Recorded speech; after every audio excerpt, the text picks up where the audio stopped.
All right, Ocho, got another one for you. What happened? Shedeur Sanders was reportedly pissed at the Giants during his private pre-draft visit per Albert Breer. The Giants won.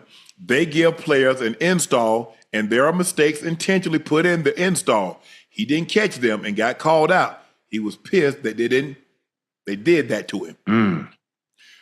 Now, before we get into this, Ocho, I told you and I had a conversation. I said, Ocho, unless teams tell us what their draft grade is on Shedeur, right, then and only then can we. The Cleveland Browns says we didn't have a first or a second day grade on. A first day grade on. Right.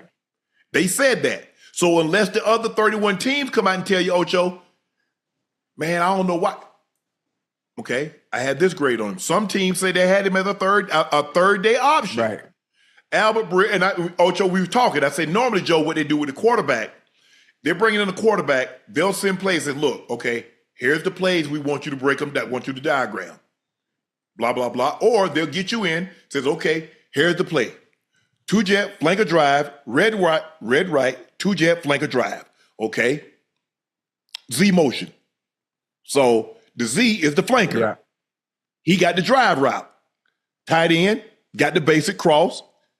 We can run the dig, we can run a dig, or we could just have the X run a post to clear it out to make sure ain't nobody, backside, right, and then got the rim right, got the back, check it.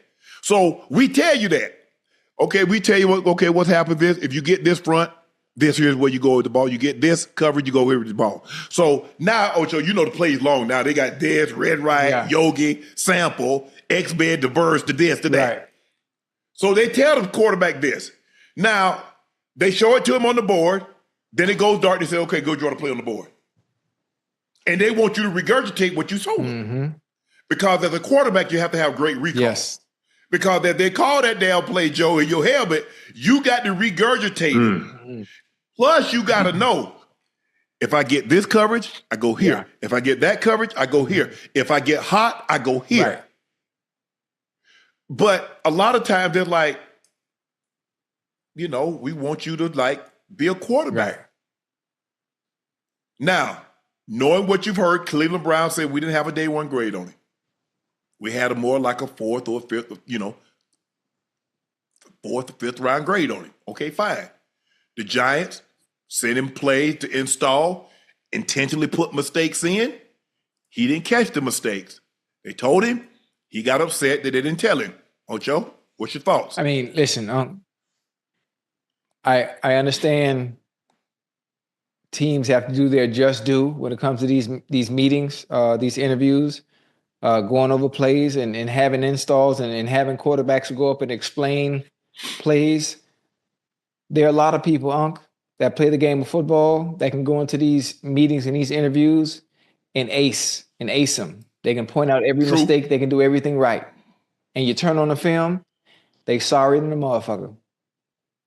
They sorry as hell. Can't play a lick of ball, but they're great. Right. They're great in the film room. They're great in it will come to drawing up plays. But when it's time to play where it actually matters, on game day on Sunday at 1:00, they're horrible. We know what you get with Shedeur when he plays the game of football on Sunday. We watched him do it at Jackson State. We watched him do it in high school. We watched him do it at a very bad institution and turning that program around in Colorado. Yep. So what you telling me about him not knowing and him missing mistakes on something you purposely tried to trip him up on, okay, he didn't see it. He didn't see it. But I know what I get on the field. Why even play this game? What game are we playing? What are you proving by purposely putting mistakes in there? He's a rookie. He's coming in. He's young. Of course he's gonna miss it. Of course he's gonna miss stuff like that. Who wouldn't at the position? Yeah, that's not his plays. If you'd have gave him his plays at Colorado and then try to slip that in, because the BP, my position coach in Denver would do that sometimes. And I was like, nah, this is not a 70. This is a 50 protection. 50 protection, right. I'm in blocking. So 70 protection, I'm free to go. Mm. So you call a play knowing, and we had live colors, blue Detroit. That's a live color. That we get a stretch. We get an over what we call a bear front, a bear stretch, or a Navajo. We call it Navajo. Some people call it Joe. I've been teaching a little football. Okay. When you have the center and both guards cover, that's called a bear front. Okay. Yeah. Now, if you want to stretch it, we put somebody over. We put somebody over the tight end, and we put the defensive end outside. That's called a bear stretch.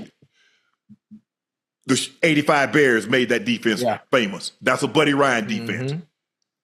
So bear, both guards center covered. That's a bear defense. Now you stretch it. You put somebody over the tight end. You put the D end outside. So that's a 4-down lineman. And they found out the way you beat that defense, because what teams were trying to do, they was trying to take their tight end and block Richard Dent. Big old Richard. Bad idea. Hold on. And so if you did that, if you went out to blocking, the guy over you would come hit your quarterback in the back of his head. So they said, how about we do this? We fake like we go block this guy. When he see that, he gonna come. We just raise up and throw you the ball. Or what we do, we'll slide it, or we'll molly the protection. We'll take the tackle, we'll kick to him, or we'll take the guard to molly out to him. They started blocking it up. People got out of the Bear defense. Because you're one-on-one. Joe, Ocho, so you saying, why play these games? Why put the mistakes in there? Okay, how about... Just have the man regurgitate the play. Yeah. Draw it up. Okay, here it is, Shedeur. This is one of our best plays right here. Is this, da-da-da-da-da. Okay, you see this coverage? Where you going with the ball? Now, if the coverage was this is cover one, single high safety. Now, if we had quarters coverage, or if we wanted to cover six, what we call cover six, Joe. We play quarters on one side. We play cover six, half the field on the backside. 6 kick. That means we press on the two side. Oh, Joe. Yeah. That's what the kick come in. But we play in quarters one side, half the field the other side. That's why we call it 6. 2, 4, 6. Okay. Now, go Shedeur, call the play.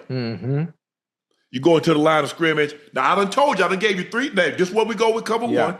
This is where we go with quarters. This is where we go with cover 6. Go to the cover, you call it. It's cover 1, it's cover 1. Blue 17. No, it's 6. It's 6. Boom.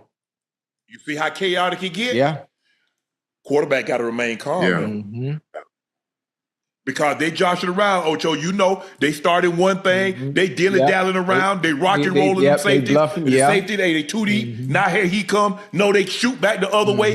You remember how the Steelers, Troy Polamalu be at the line of scrimmage. And the next thing you know, he in the hole or he in right where he's supposed to be at, yep. So that, and I get it, but look, hey. I mean, look, when you turn the film on, Uncle Ocho, when you watching Shedeur, like, for me, it's like the film shows the poise and patience that he has in the pocket. Although, everybody say, his line wasn't great. I thought he showed tremendous poise and patience. Yeah. Yes. And I feel like his talent will show in in-game situations. You got some guys, man, who are just performers, bro. They just know how to perform. And I've seen guys who wasn't great practice players, but man, you put them in the game, they know how to perform. And I feel like that's when his talent is show. I think he